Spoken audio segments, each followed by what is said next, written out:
It's sack season. Graham Potter is gone. Brendan Rodgers is gone as well. Nobody likes people losing their job, but sometimes it has to be done. The trigger needs to be pulled. We saw last week what happened. I think 2 weeks ago what happened with Nagelsmann. At the same time, we're back, and this is News in Total Sports. My name is Oladeja Adebowale, and it's the best sporting show in the whole universe. We have Olale back with us after his sabbatical leave. I have Sheyi with me, and of course, I have Oroku Kachi with me. I'm going to allow my beautiful and gorgeous hosts to introduce themselves. I'll start with you, Kachi.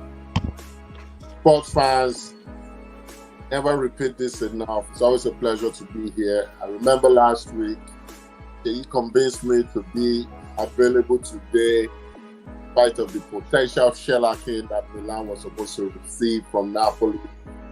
That hasn't been the case. I'm glad I'm here. My very big friend, my good friend Anthony Joshua came back to winning ways since 2020. Is this a return to a championship form for him? All this we will dissect. Stay tuned for a great one. All right, perfect. Olale.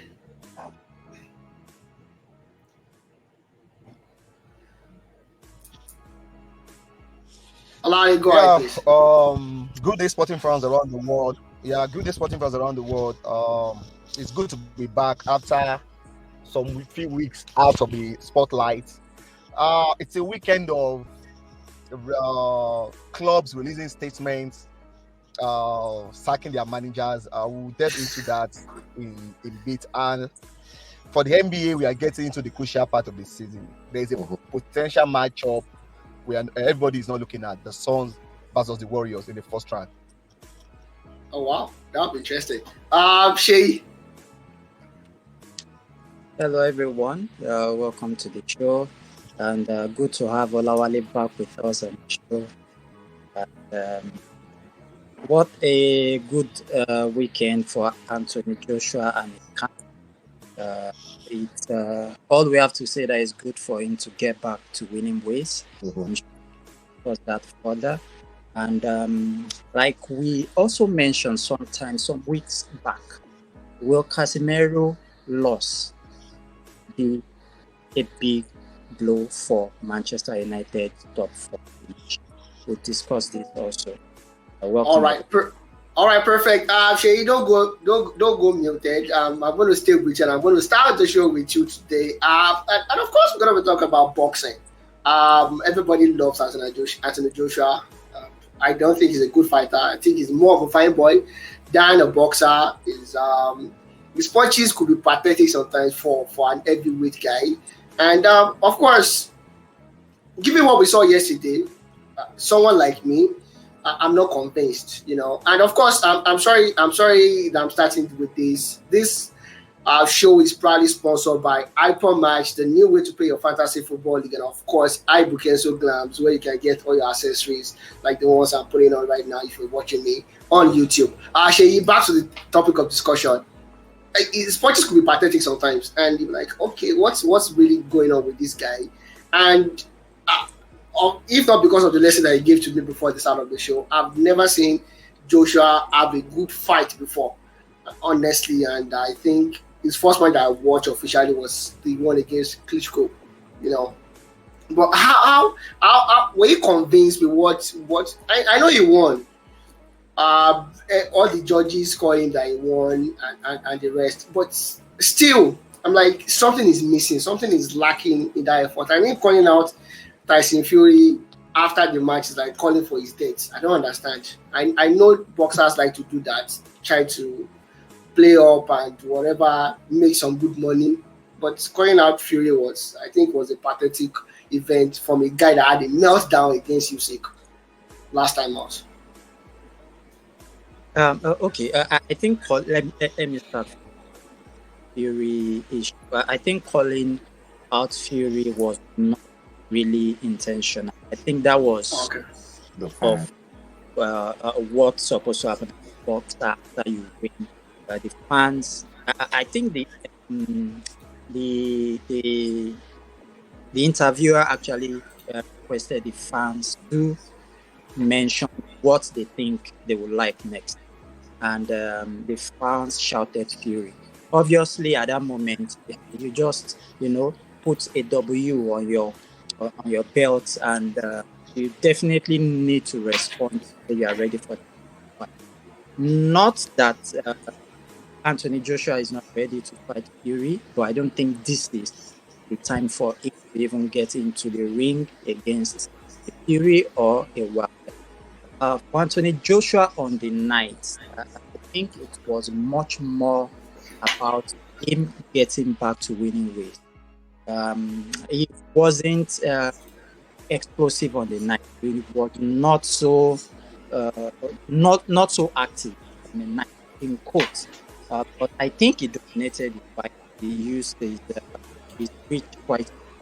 He tried to get the power punches, the big right hand, some interval. I think later part of the bout.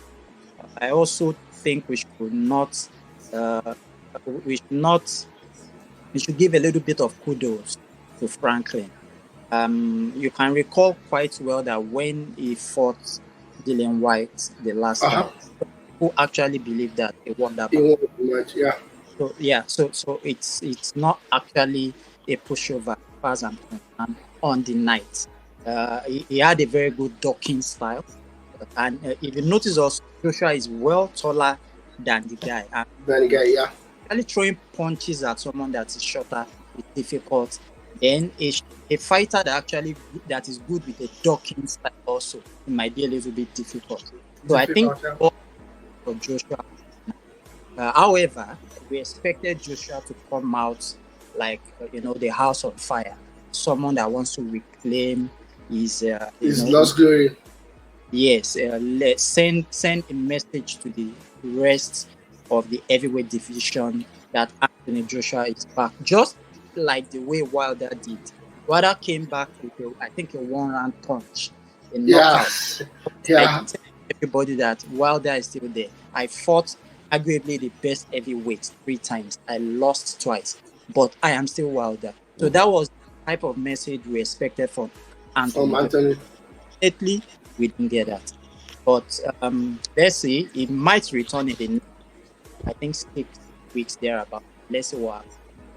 Okay. Do you have any other boxing news for us right now, or that's just about it? Yeah, I think a lot of talk have been generating buzz about Gervonta Davis and Ryan Garcia bout. That is the one to watch at this period. I think we'll just take that preview later. Also, I think Canelo will be back also early next month into the ring. Obviously, we'll be looking out for Canelo against Benavidez at the end of the day. So quite a lot of boxers will be active during this period. We'll be picking up the preview one after the other. All right. Perfect. Thank you very much, Sheyi, for that. And of course, KD is back eating 30 points against the Nuggets, and of course, it changed the whole dynamics. We've said it. Songs without KD is like Sacramento King without Sabonis. So basically, that's the way he appears. But now that KD is back, and Olade is talking about a possible matchup in the playoffs, the Suns versus the Golden State Warriors. Olade, do you want to let the cat out of the bag? Yes. The current standing as at the conclusion of yesterday's games. In the Western Conference, the Suns currently occupy the 4th place, while the Warriors, they moved a step ahead of the Clippers. The Clippers that lost yesterday. Mm-hmm. Although things can still change, the Warriors will probably drop to the 6th, and the Clippers might probably climb up. But as it stands now, we could likely have a potential Suns versus Warriors in the first round of the playoffs, and that is going to be a massive matchup, which everybody is going to be waiting for. I hope we'll be able to avoid that. The former teammates. I don't want it, but again, it's going to be the first round matchup. That is going to be a box office matchup. All right, perfect. And of course, Kachi, KD's back. Looks very good for everybody right now. At least on the from a source perspective. Basically. How do we feel about this? And the Dallas Mavericks are trying to stick back into the playoffs as well. Do you think this is going to be achievable for them as well? You always like to ask me obvious questions, especially regarding the Mavs. I think, judging from what Kyrie Irving also said, that him coming to a Dallas Mavericks team that would be fighting to get into the play-in tournament was not what he envisaged. Tells you everything that is currently happening. The Mavs are one game behind 10th place OKC right now. And a good 2.5 games behind the Lakers that, let's remind everybody, started this season 2-10. Whether that is now possible, 5 games left, becomes very tricky. It's a very tricky position because right now it's not as if they are playing with really good confidence. I believe they even lost yesterday as well to further dig a bigger hole for them. I think this is a very lost season. I know we touched on this last week. I don't want to beat that horse again, but I think the Mavs will become the biggest news when the postseason starts because they will not be part of that dance. So basically, they have ATL Hawks, they have the Sacramento Kings, they have the Chicago Bulls, and they have San Antonio Spurs. Well, the Spurs are in a rebuild. We know the Rockets are definitely rebuilding, and those ones have been eliminated. For me, I think for the West between Utah, but we can understand Utah Jazz because they traded away all their resources from Gobert to Donovan Mitchell. So it's understandable. But a team with the caliber of players, and I think the single biggest thing was the mistake in trading away Jalen Brunson. This was a guy who understood his role as a clear number 2, was comfortable playing that number 2 role, and letting Doncic take all the glory and accolades. Why Mark Cuban, who we know to be really smart, did not make that deal to tie down Brunson, we will never know. Typically, people expect, when you leave, because what the biggest issue is, Brunson was drafted by the Mavs. They watched him develop.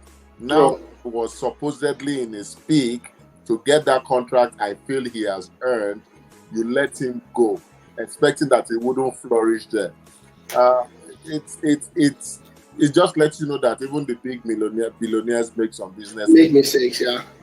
This was clearly a mistake right now, and a failed project, a failed 6 months project nonetheless. I don't think Kyrie gets the deal he's looking for with the Mavs. But moving to the KD aspect, definitely great news for the Suns. Already a good team, but a much better team with KD on them in that team. And especially if the standings remain the way they do, you definitely need KD to face these Warriors. I know the Warriors are not traveling very well this year, but never underestimate them when the playoff time comes. So you definitely need a cold stone assassin that KD is in your repertoire. So the Suns are definitely favorites. The Kings, I don't think the Kings will make a lot of splash simply because of the way I see them celebrating just their first playoff in 16 years. It looks like they've won something. It's already an achievement for them. So I think that the Suns need KD and they need him healthy if they want to make a deep run in the Western Conference. The Western Conference. All right, perfect. Malali, I'm going to come back to you. I think I lost Olali for a couple of seconds there. So, Kachi, I'm going to stay with you. The collective bargaining for the NBA, things could be shaping up. 65 games, the tax bracket situation will be changed, and the rest of it. What's the most exciting thing about this new collective bargaining that will last for the next 7 years, but they have the chance to opt out after 6 years. So the league and the players signed the new CBA, like you said, that will come into effect from the 2023 season.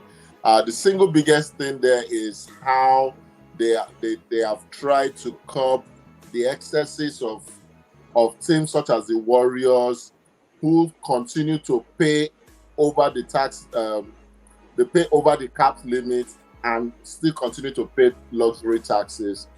They've tried to put a cap in 17. You can't go more than $17.5 million over the cap limit now. Anymore. Wow. What it does is it probably makes other teams able to compete with the Warriors now. But we'll see how that goes, because the Warriors have been able to navigate that excess cap space effectively a very, very long time and have remained competitive for that period. The second biggest news is the fact that now teams are able to sign more than 2 players to supermax deals, which means that we will still continue to see the era of the big 3 in franchises. Wow. Which is really nice. So the likes, it means that the likes of the Celtics can afford to pay Jalen Brown, Marcus Smart deals, So teams who have drafted well and have seen their draft develop into mega stars can retain these talents and not lose them because they can't afford to sign them to the kind of those guys want. That's really an amazing thing, and it means the Celtics will remain competitive for a long time. And then the other one that I really like that is close to my heart is the fact that teams can now sign more than 3 players to 2-way contracts. And what that means is the player signed to a 2-way can represent your G League team and can still represent the A team. The likes of Austin Reeves, who came from the G League, the likes of Alex Caruso, don't have to worry about losing their means of livelihood if they sign a contract and they are not cutting it well in the NBA. So that there's a fallback period for them. So the likes of Thanasis and Antetokounmpo can get really good deals, and that bodes well for the NBA. But the fact that they can sign more players to the supermax deals for me is probably the single biggest thing, and the limit of your of going over the cap limit to $17.5. It will be interesting to see how the Golden State Warriors manage this, because for 6 years in a row, their salary has been above the cap space, and they have comfortably paid that tax luxury hit. So let's see how that works. Over and over again. And of course, AC Milan is currently defeating Roma 4-0 right now. Just a little bit of update. Napoli, Milan is beating Napoli right now 4-0. Just a little bit of update for that. And I'm pretty sure Kachi is smiling too on the set right now because he's so happy. Olali, just before we go on the NBA, and I hope you are back with us full time. Olali is still with me. And of course, I just want to look at the East Conference. Olali, what should we expect from the East Conference now that the NBA is winding down? The regular season is winding down. Yeah, in the Eastern Conference, people that can actually do something in the Eastern Conference. Oh yeah, in the Eastern Conference as it stands today, looks like a 3-man race, a 3-team race. You have the Bucks, you have the Celtics, and the 76ers. Personally, for me, I think the Bucks remain the overwhelming favorite to come out from the East. Giannis Antetokounmpo has been playing out of his mind this season, and Chris Middleton is gradually being integrated back into the team. But if there is any game, and the Celtics have been struggling for a while, their form have not been that consistent since the turn of the year. But if there was if there is, what do you call it, a reminder of what they are capable of doing, that was the game against the Bucks on Thursday. Yeah. At which they won convincingly by almost 40 points. That's just a reminder to us that we What can't they are write them capable off. of. And for the Sixers, it's going to be a very, very tough, what do you call it? I think they have an outside chance. But the reason why I'm going for the Bucks for this is simply this. If everybody wins their, what do you call it, their first round matchup, I think the Celtics versus 76ers second round matchup will have probably taken a lot away from Out of the 76ers. away from the winner of that of that what do you call Of it, the tie. matchup, either the 76ers or the Celtics. Whoever comes up victorious, I think that round would have taken a lot away from them.